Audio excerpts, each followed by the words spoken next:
मित्रों, नमस्कार। आज के इस व्याख्यान में पुनः आप सभी का हार्दिक स्वागत करती हूँ। मैं प्रोफेसर अनुपम शर्मा, अध्यक्ष राजनीति विज्ञान एवं मानवाधिकार विभाग, इंदिरा गांधी राष्ट्रीय जनजातीय केंद्रीय विश्वविद्यालय से संबद्ध हूँ। मित्रों, आज की हमारे व्याख्यान का विषय है लोक कल्याणकारी राज्य, वेलफेयर स्टेट। आज के इस व्याख्यान में हम लोक कल्याणकारी राज्य का अर्थ, उसका उदय, उसके विभिन्न दृष्टिकोण तथा इसी के साथ जो लोक कल्याणकारी राज्य की अवधारणा है उसका मूल्यांकन भी करेंगे। प्रथम मैं आरंभ करती हूँ कि जो लोक कल्याणकारी राज्य क्या है। लोक कल्याणकारी राज्य से जो हमारा अभिप्राय है वह राज्य जिसके अंतर्गत जो शासन है उसकी शक्ति का प्रयोग किसी एक वर्ग विशेष तक न सीमित होकर संपूर्ण जनता के कल्याण के लिए किया जाता है, उसे लोक कल्याणकारी राज्य कहा जाता है। अर्थात लोक कल्याणकारी राज्य के अंतर्गत समस्त जनता के जितने भी वर्ग होते हैं उन वर्गों के कल्याण की भावना निहित होती है। जो लोक कल्याणकारी राज्य की अवधारणा है, यह अवधारणा प्राचीन काल से रही है, जिसका अर्थ है कि अगर हम देखें, चाहे वो भारतीय दृष्टिकोण है चाहे पाश्चात्य दृष्टिकोण है, वहां पर इस अवधारणा का स्वरूप स्पष्ट रूप से दिखलाई देता है। भारत के संदर्भों में यदि लोक कल्याणकारी राज्य की अवधारणा को हम देखें तो वह महाभारत, पाराशर की जो स्मृतियां हैं उनमें है, तथा जो मार्कंडेय हैं, मनु हैं, याज्ञवल्क्य आदि की जो विचारधाराएं हैं उनमें लोक कल्याणकारी राज्य की अवधारणा हमें दिखलाई देती है। वेद व्यास ने तो महाभारत में स्पष्ट रूप से लिखा कि जो नरेश अपनी प्रजा को पुत्र के समान समझकर उसकी चतुर्मुखी उन्नति का प्रयत्न नहीं करता वह नरक का भागी होता है। अर्थात जो राजा है उससे यह अपेक्षा की जाती है कि वह सभी के कल्याण को, सभी के विकास को ध्यान में रखेगा। इसी प्रकार की जो धारणा है यो यूनान के जो नगर राज्य हैं उनमें भी पाई जाती थी। प्लेटो और अरस्तु ने भी इसको अवधारणा को अपने विचारों में स्पष्ट किया है, जहां पर उन्होंने राज्य को एक नैतिक संगठन माना है। प्लेटो और अरिस्टो ने उसे नैतिक संगठन मानते हुए व्यक्तियों के कल्याण पर जो है वह बल दिया है। अरस्तु ने कहा कि राज्य जीवन के लिए अस्तित्व में आया और सद्जीवन के लिए अस्तित्व में बना हुआ है। अर्थात जो राज्य की भूमिका है वह सद्जीवन के लिए है, लोगों के जीवन को बेहतर बनाने के लिए बनी हुई है। अगर हम लोक कल्याणकारी राज्य की अवधारणा को जो वर्तमान संदर्भों में वो उभर कर सामने आई है, अगर हम उसके उद्भव पर प्रकाश डालें तो यह स्पष्ट रूप से वहां से आरंभ होता है जहां पर कि जो व्यक्तिवाद है, व्यक्तिवाद के विरुद्ध जो एक विचार उभर कर सामने आया था या एक विचारधारा उभर कर सामने आई थी, वहां से इसका आरंभ माना जाता है। अर्थात जो व्यक्तिवाद का आरंभ 18वीं एवं 19वीं सदी में हुआ था, वहां पर जो राज्य का स्वरूप है वो राज्य का स्वरूप है कि जहां पर जो व्यक्ति है उसको अधिक से अधिक स्वतंत्रताएं दी गई हैं और जो राज्य का कार्य क्षेत्र है उस कार्य क्षेत्र को सीमित किया गया है। तो इस सीमित कार्य क्षेत्र के परिणाम स्वरूप जो व्यवस्था उभर कर सामने आई थी, जो व्यवस्था उस समय पर बनी हुई थी, उसमें था कि जो प्रतिस्पर्धा के आधार पर जो एक ओपन सिस्टम है उसमें जो लोग अपनी क्षमता के आधार पर बेहतर कर पा रहे थे उनके पास शक्ति का, धन का संचय अधिक हो रहा था और जो एक बड़ा वर्ग था जो अपनी क्षमता से अधिक कार्य करने पर भी जो उसकी मूलभूत आवश्यकताएं थी या जो उसके जीवन के साधन थे उन्हें भी वह नहीं हम कहें जुटा पा रहा था। तो ये एक इस प्रकार की व्यवस्था थी। इसी को जो व्यवस्था बनी उस समय पर, जहां पर कि एक बहुत धनी वर्ग है और दूसरा जो है वो बहुत गरीब वर्ग है। तो ये वो अंतर है जो उस व्यक्तिवादी विचारधारा के परिणाम स्वरूप उभर कर सामने आया था और इस तरीके से समाज जो है वह दो वर्गों में विभाजित नजर आता था। जब इस प्रकार की व्यवस्था वैश्विक पटल पर उभर रही थी, उसी में जो विचारक थे, जिसमें रस्किन है, कार्लाइल है, विलियम गॉडविन है, इनके द्वारा अपने विचारों में या अपनी अभिव्यक्ति में इस प्रकार के असंतोष को जाहिर किया गया था, जिससे कि स्पष्ट हो रहा था कि जो उस प्रकार की व्यवस्था है उसमें जो जनता है उसमें सभी के कल्याण का भाव जो है वह निहित नहीं है या उसका अभाव है। इसी के साथ साथ जो व्यवस्था, इस व्यवस्था के परिणाम स्वरूप जो व्यवस्थाएं उभर कर सामने आ रही थी, उन पर अब इस बात पर बल दिया जा रहा था कि जो ये व्यक्तिवाद की विचारधारा है, जो राज्य के कार्यों को सीमित करने की बात करती है, उसके स्थान पर अब दूसरी विचार उभर कर सामने आने लगे। और उसी का परिणाम था कि जो सोवियत रूस में जो 1917 की क्रांति है, जिसके पश्चात वहां पर साम्यवादी व्यवस्था स्थापित होती है और उसके परिणाम स्वरूप जो राजनीतिक व्यवस्था उभर कर सामने आती है या समाजवादी व्यवस्था उभर कर सामने आती है, जहां पर कि बहुत सारे कार्य जो हैं वो राज्य के हाथों में आ जाते हैं, धन के वितरण से लेकर जो संसाधन है उनको लेकर, और जो एक ताकि समानता लाने की जो भावना है उसको लेकर जो एक व्यवस्था उभर कर सामने आती है, यह वो व्यवस्था है जिसमें कि राज्य का कार्य क्षेत्र बहुत बढ़ जाता है या वो बहुत अधिक विस्तृत हो जाता है और अधिकतर क्षेत्रों में राज्य का हस्तक्षेप बढ़ जाता है। इसी के परिणाम स्वरूप जब ये व्यवस्थाएं उभर कर सामने आ रही थी, तो जो उस समय पर जो पूंजीवादी देश थे, उन्होंने जो उनकी अपनी व्यवस्था थी उस पर एक पुनर्विचार आरंभ किया। और ये जो पुनर्विचार था, पुनर्विचार किया और पुनर्विचार करने के साथ साथ ये भी महसूस किया कि जो विद्यमान व्यवस्था है, जो तत्कालीन व्यवस्था थी, उसमें कुछ मौलिक परिवर्तन किए जाने की आवश्यकता है। ये जो मौलिक परिवर्तन लाए जाएंगे, उसमें जो बदलती हुई परिस्थितियां थी, उन परिस्थितियों के अनुरूप उसमें परिवर्तन लाए जाने को उन्होंने महसूस किया जाने लगा। इस परिणाम के जो महसूस किया गया था, उसके परिणाम स्वरूप जो परिवर्तनों पर बल दिया गया, उस परिवर्तनों के परिणाम स्वरूप ही जो वेलफेयर स्टेट का कॉन्सेप्ट है, जो लोक कल्याणकारी राज्य का स्वरूप है, वो उभर कर सामने आया। ये एक तरीके से जो व्यक्तिवादी विचारधारा थी, वो जो समाजवादी विचारधारा है, उसके मध्य का मार्ग है, जहां पर कि राज्य के द्वारा जो कल्याण के कार्य हैं वो तो अधिकाधिक किए जाएंगे, लेकिन उसके साथ साथ जो व्यक्ति की स्वतंत्रताएं हैं वो भी सुनिश्चित की जाएंगी। तो इन संदर्भों में जो लोक कल्याणकारी राज्य है, उसकी अवधारणा को विचारकों के द्वारा विभिन्न प्रकार से उसे व्याख्या करने का उसमें प्रयास किया गया। तो इसमें जो T.W. केंट की परिभाषा है, वो कहते हैं कि लोक कल्याणकारी वह राज्य है जो अपने नागरिकों के लिए व्यापक समाज सेवाओं की व्यवस्था करता है। इसी के साथ साथ जो इंसाइक्लोपीडिया है, इंसाइक्लोपीडिया में जो लोक कल्याणकारी राज्य से तात्पर्य लिया गया है कि लोक कल्याणकारी राज्य का तात्पर्य ऐसे राज्य से है जो अपने सभी नागरिकों को न्यूनतम जीवन स्तर प्रदान करना अपना अनिवार्य उत्तरदायित्व समझता है। इसी के साथ जो इसमें प्रोफेसर जेम लास्की के द्वारा जो इस लोक कल्याण को स्पष्ट किया गया है, ये लोक कल्याणकारी राज्य का जो अर्थ है, अवधारणा है, उसके ऊपर जो उन्होंने कहा है कि लोक कल्याणकारी राज्य लोगों का एक ऐसा संगठन है जिसमें सबका सामूहिक रूप से अधिकाधिक हित निहित होता है। अर्थात अगर हम इन परिभाषाओं का विश्लेषण करें तो इन परिभाषाओं के आधार पर जो लोक कल्याणकारी राज्य है, उसके ये स्पष्ट हो जाता है कि यहाँ अब लोक कल्याणकारी दृष्टिकोण से राज्य का कार्य क्षेत्र का विस्तार हो गया है। जो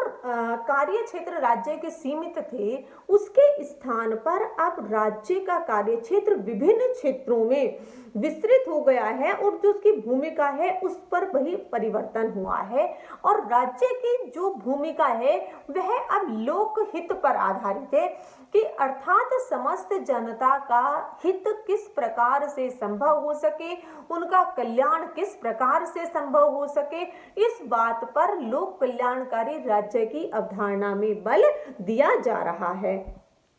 वो राजनीतिक क्षेत्र हो, सामाजिक क्षेत्र हो, आर्थिक क्षेत्र हो, सभी दृष्टिकोणों से जो अवसरों की समानता है उन अवसरों की समानता को सबके लिए सुनिश्चित करना। अर्थात अगर किसी भी प्रकार की असमानता है तो उन्हें अवसर उपलब्ध कराते हुए उस असमानता को दूर करते हुए सभी को समान अवसर उपलब्ध कराना है, जिससे कि जो जनता है, जो सभी वर्ग हैं, उनका कल्याण संभव हो सके, उनको वो अवसर उपलब्ध हो सके जिसको वह राज्य के नागरिक होने के नाते वो उनके हक बनता है। तो इस प्रकार से जो ये है, यहाँ पर जनता के सभी वर्गों के कल्याण की बात है कि राज्य के द्वारा जो भी कार्य किया जाएगा वह कार्य इस प्रकार से होगा कि जिसमें समस्त जनता का कल्याण निहित रहेगा और राज्य के द्वारा इसी प्रकार इसको प्राप्त करने के, इस लक्ष्य को प्राप्त करने के लिए ही नीतियों का निर्माण किया जाएगा। अगर लोक कल्याणकारी राज्य के तत्वों की हम बात करें तो उसके जो तत्व हैं या उसके जो प्रमुख हम कहें क्षेत्र है, उसमें है सबसे पहला कि आर्थिक सुरक्षा, कि जो लोक कल्याणकारी राज्य है उसके तहत सभी व्यक्तियों को आर्थिक रूप से जो उनकी मूलभूत आवश्यकताएं हैं उनको उपलब्ध कराने पर बल दिया जाता है। अर्थात जो व्यक्ति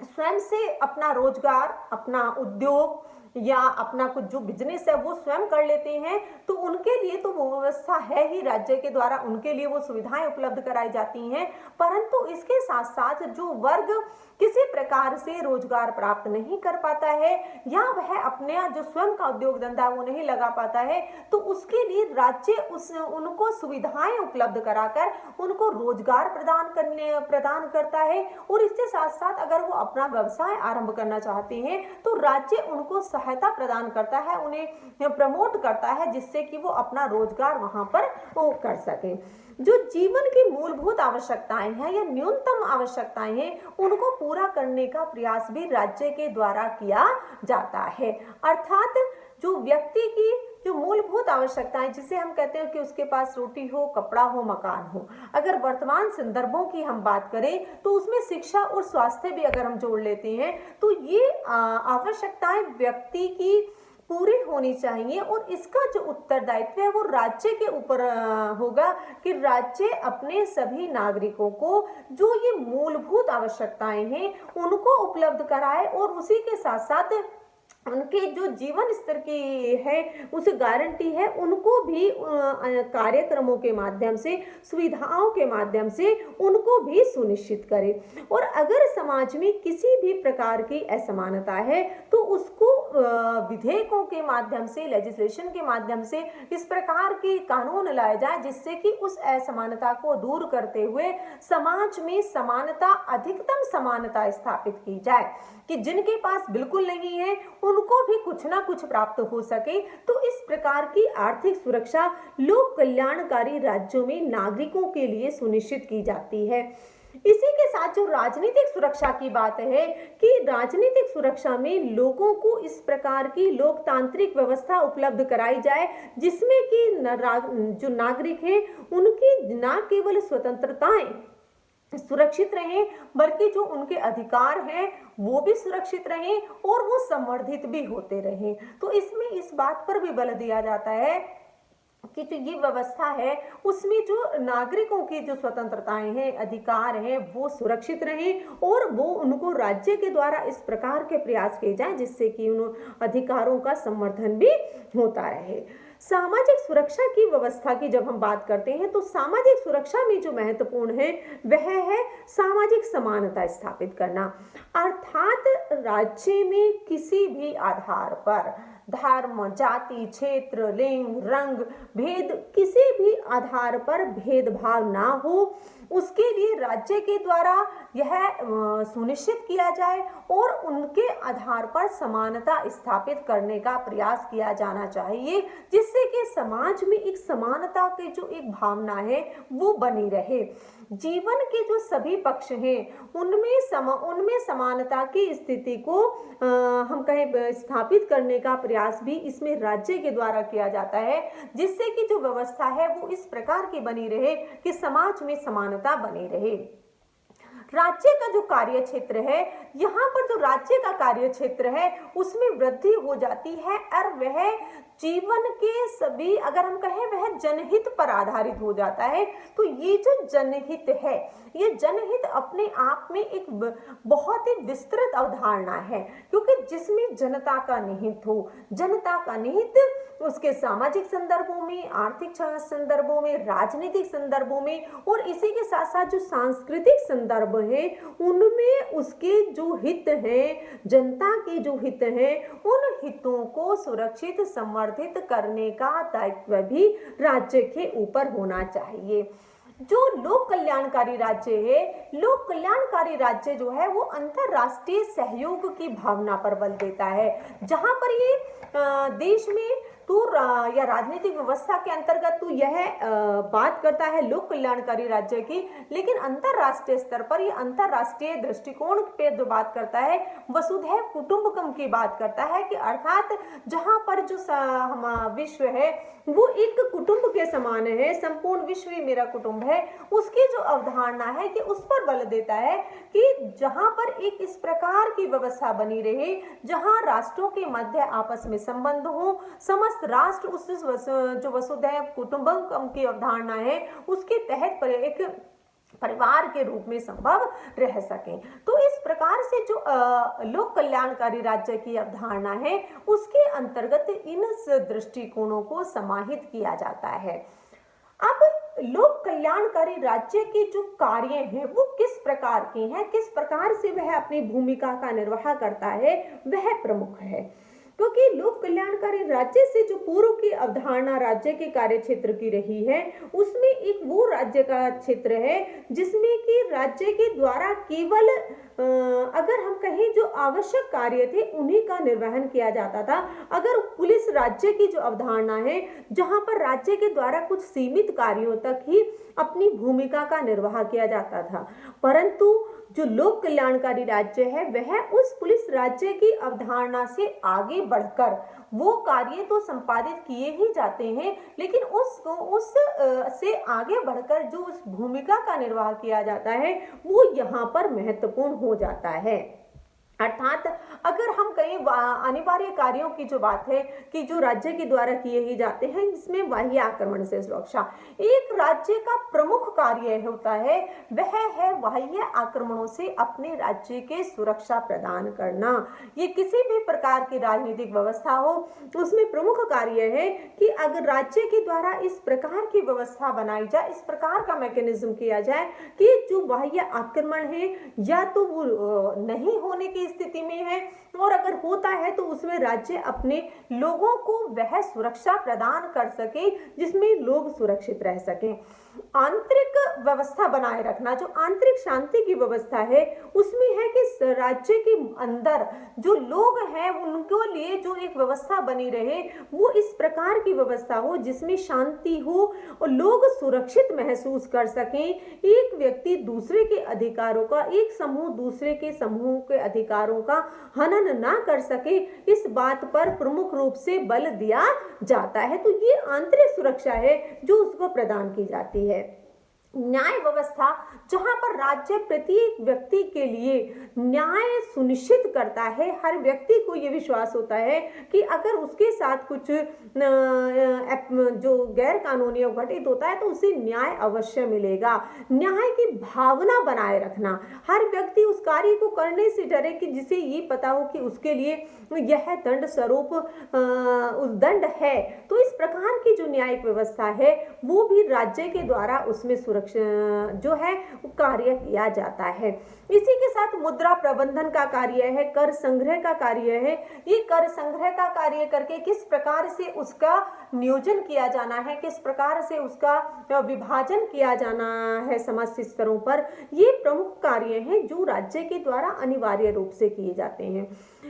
जो ऐच्छिक कार्य हैं, ये ऐच्छिक कार्य वो कार्य हैं जो कि लोक कल्याणकारी राज्य की अवधारणा को साकार रूप प्रदान करते हैं। अर्थात इन कार्यों के आधार पर ही एक राज्य लोक कल्याणकारी राज्य के रूप में उभर कर सामने आता है। उसमें जो सबसे महत्वपूर्ण है, राज्य के द्वारा अपने लोगों के लिए शिक्षा की व्यवस्था करना, क्योंकि शिक्षा वर्तमान संदर्भों में एक ऐसा महत्वपूर्ण एस्पेक्ट है जिस पर कि सभी राजनीतिक व्यवस्थाओं में बल दिया जाता है। क्योंकि शिक्षा अपने आप में जहाँ एक लक्ष्य है, जहाँ पर अपने आप में एक साध्य है, वहीं उसके साथ साथ ये दूसरे लक्ष्यों को प्राप्त करने का भी एक साधन बनता है। और वो जो साधन है वह व्यक्ति के न केवल उसके मात्रात्मक जीवन में सुधार लाता है, बल्कि उसको गुणात्मक दृष्टि से भी वह उसे और मजबूती प्रदान करता है, उसके व्यक्तित्व को निखारता है। राज्य के द्वारा जो दूसरे कार्य किए जाते हैं उनको भी वह प्राप्त करने का, उनका लाभ उठाने का शिक्षा के माध्यम से ही वह प्राप्त कर पाता है। तो इसके लिए राज्य के द्वारा, लोक कल्याणकारी राज्य के द्वारा जो व्यवस्था की जाती है कि समाज का वह वर्ग जो स्वयं शिक्षा प्राप्त करने में सक्षम है उनके लिए, और उसी के साथ साथ अगर जो वर्ग है या इस तरीके का जनता का वर्ग है जो स्वयं इस तरीके की शिक्षा को प्राप्त करने में सक्षम नहीं है, तो उनके लिए भी वह व्यवस्था सुनिश्चित करना जिससे कि प्रत्येक व्यक्ति को शिक्षा सुलभ हो सके। क्योंकि जब शिक्षा सुलभ हो जाएगी तो निश्चित रूप से जो राज्य का लक्ष्य है, कल्याण का लक्ष्य है, उसको पूरा करने में सहायता मिलेगी। इसी के साथ है स्वास्थ्य। स्वास्थ्य बहुत महत्वपूर्ण है, और अगर वर्तमान संदर्भों की हम बात करें, कोरोना काल की हम बात करें, तो स्वास्थ्य सबसे महत्वपूर्ण राज्य के कार्यों में उभरकर सामने आया है। जहां पर आज प्रत्येक राजनीतिक व्यवस्था में या प्रत्येक सरकार के द्वारा इसमें प्रमुख रूप से बल दिया जा रहा है कि किस प्रकार से स्वास्थ्य की जो सुविधा है वो प्रत्येक व्यक्ति तक सुलभ हो सके। क्योंकि स्वास्थ्य के लिए जिस प्रकार की सेवाओं की आवश्यकता होती है, तो जो उसे निजी स्तर पर प्राप्त कर सकते हैं उनके लिए बहुत अच्छा है, उनके लिए बहुत बेहतर सुविधाएं उपलब्ध है। परंतु समाज का वो वर्ग जो अपनी क्षमता के आधार पर उन बेहतर सुविधाओं का लाभ उठाने में सक्षम नहीं है, उसके पास उतनी क्षमता नहीं है, आर्थिक क्षमता नहीं है, क्योंकि जो उसका अभी स्तर है, जीवन स्तर है, वह अभी मूलभूत आवश्यकताओं तक, रोटी कपड़े मकान तक सीमित है। तो उस तक भी वो सुविधाएं, स्वास्थ्य सुविधाएं किस प्रकार तक पहुंचे जिससे कि वो उनका लाभ उठा सके। क्योंकि राज्य के लिए ये सुनिश्चित करना कि प्रत्येक व्यक्ति का, वह किसी वर्ग का हो, किसी आय वर्ग का हो, किसी क्षेत्र का हो, किसी दूसरे समुदाय का हो, सबका जीवन का मूल्य बराबर है। हर व्यक्ति को जो जीवन मिला है वो जीवन बहुमूल्य है, और उस बहुमूल्य जीवन को किस प्रकार से स्वस्थ बनाए रखा जा सकता है, अगर वो स्वयं के द्वारा है तो बहुत अच्छा है। अदरवाइज जो लोक कल्याणकारी राज्य है उसके द्वारा उन नागरिकों के लिए इस प्रकार की सुविधाएं उपलब्ध कराई जाएं जिससे कि वह उन लक्ष्यों को प्राप्त करने में प्राप्त कर सके और उन स्वास्थ्य सुविधाओं का लाभ उठाते हुए स्वास्थ्य लाभ पा सकें। समाज में जो एक बड़ा वर्ग होता है, जिसमें अगर हम कहें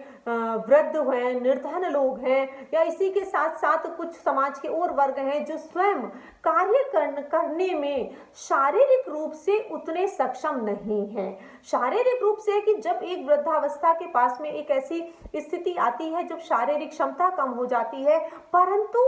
उस व्यक्ति के शरीर की आवश्यकताएं बनी रहती हैं। उसे भोजन भी चाहिए, उसे कपड़े भी चाहिए, उसे आवास भी चाहिए, उसे स्वास्थ्य सेवाएं भी चाहिए। तो ऐसी स्थिति में जब व्यक्ति शारीरिक रूप से कमजोर हो जाता है और उसे उन अपनी मूलभूत आवश्यकताओं को पूरा करने के लिए जो आवश्यकता होती है, तो वहां पर राज्य की जो भूमिका है, लोक कल्याणकारी राज्य की जो भूमिका है, वो महत्वपूर्ण हो जाती है कि वह किस प्रकार से उन वृद्धों की वर्ग के लिए व्यवस्था करे, उन महिलाओं के लिए जो स्वयं अपनी न्यूनतम आवश्यकताएं पूरा करने में सक्षम नहीं है, वो बच्चे जो किन्हीं कारणों से जिनके ऊपर अभिभावकों का साया नहीं है, उनके लिए किस प्रकार की व्यवस्था की जाए जिससे कि उन सभी को वो जीवन की न्यूनतम आवश्यकताएं प्राप्त हो सके, उन्हें भरपेट भोजन मिल सके, उन्हें वस्त्र मिल सके, रहने के लिए एक छत मिल सके,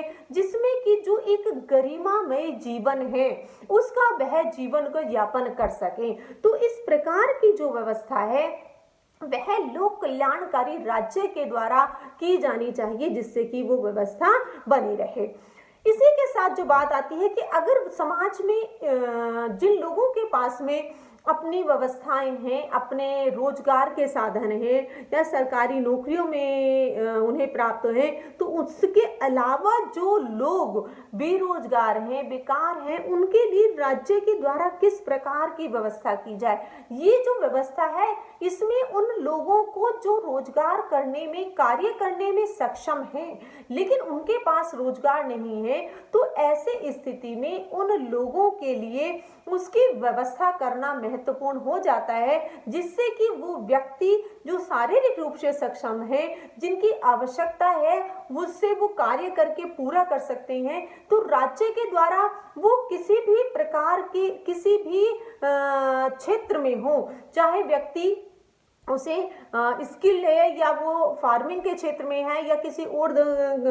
कार्य में वो दक्ष है, तो उनकी उन दक्षताओं का लाभ उठाते हुए उन्हें रोजगार उपलब्ध कराया जाए, जिससे कि वे अपनी आवश्यकताओं की पूर्ति कर सकें। इसके साथ साथ जो सामाजिक अगर बुराइयां समाज में व्याप्त हैं, तो उस सामाजिक बुराइयों को दूर करने के लिए इस प्रकार के कदम उठाए जाएं। अगर उन कदमों को आगे बढ़ाने के लिए इस प्रकार की कानून की आवश्यकता है, क्योंकि उन कानून जो इस प्रकार की सामाजिक बुराइयां हैं, कभी वो समाज में इस प्रकार से व्याप्त होती हैं कि उनको कानूनों के माध्यम से ही दूर किया जा सकता है। तो उनके लिए इस प्रकार के कानून बनाए जाए जहां पर कि उन बुराइयों को दूर किया जा सके। तो इस प्रकार से जो ये व्यवस्था है, जो राज्य के कार्य हैं, इसके अतिरिक्त महिलाओं की सुरक्षा के लिए है, महिलाओं के विकास के लिए है, बच्चों के विकास के लिए है, जो योजनाएं बनाई जा सकती हैं, जो पढ़ने वाली बच्चियां हैं उनके लिए विकास विशेष प्रकार की सुविधाएं उपलब्ध कराना है, जिससे कि वो अपनी शिक्षा को जारी रख सकें। उसी के साथ उनको शिक्षा के साथ साथ भोजन की व्यवस्था है, उन्हें वो भोजन व्यवस्था मिल सके। जिन लोगों के पास में अगर अपने रोजगार के साधन के रूप में ना उनके पास अपना रोजगार है, ना उनके पास जमीन है, तो किस प्रकार से उन्हें भोजन उपलब्ध कराया जाए। तो इस प्रकार जो राज्य लोक कल्याणकारी राज्य में जो राज्य की भूमिका हो जाती है, वह राज्य की भूमिका इन संदर्भों में महत्वपूर्ण हो जाती है। और विशेषकर अगर हम द्वितीय विश्व युद्ध के बाद के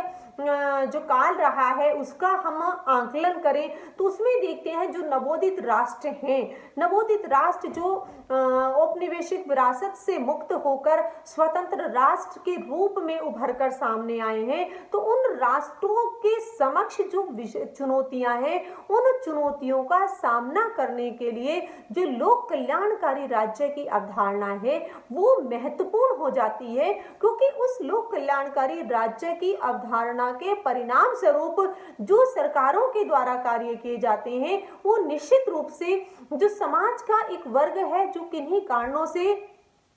अपनी जो न्यूनतम आवश्यकताएं हैं उनकी पूर्ति नहीं कर पाता, या सरकार के द्वारा जो भी योजनाएं चलाई जाती हैं उन योजनाओं का लाभ नहीं उठा पाता है, तो ऐसी स्थिति में जो सरकार के द्वारा ये लोक कल्याणकारी राज्य की अवधारणा को स्वीकार किया जाता है, तो उसके परिणाम स्वरूप जो विकास होता है, जो कल्याण होता है, जो समाज में परिवर्तन आते हैं, वो सकारात्मक परिवर्तन निश्चित रूप से उस समाज में रहने वाले लोगों के लिए एक बहुत ही हम कहें उनकी आवश्यकताओं को पूरी करने के लिए बहुत सकारात्मक परिवर्तन लेकर आते हैं, जहां पर लोगों की आवश्यकताएं पूरी होती हैं और अंतोगत्वा जो समाज है, समाज के लोग हैं, उनका विकास होता है, उन्हें वो सुविधाएं प्राप्त होती हैं जो राज्य के द्वारा उपलब्ध कराई जाती हैं। इसमें राज्य के द्वारा जो समय समय पर इनिशिएटिव्स लिए जाते हैं, जो कानून बनाए जाते हैं, जो निर्णय लिए जाते हैं, उनका प्रभाव समाज पर उस समय पर भी और जो आने वाला समय होता है भविष्य के दृष्टिकोण से अगर हम देखें तो जो परिवर्तन आते हैं वो परिवर्तन निश्चित रूप से बहुत महत्वपूर्ण होते हैं। यद्यपि विद्वानों के द्वारा जो लोक कल्याणकारी राज्य की अवधारणा है उसका समय समय पर आलोचना भी की जाती है कि जहां पर ये जो अवधारणा है उसमें वैयक्तिक स्वतंत्रता का जो है वो हनन हो जाता है, जो ऐच्छिक समुदाय होते हैं उनकी जो कार्य करने की भावना है उसमें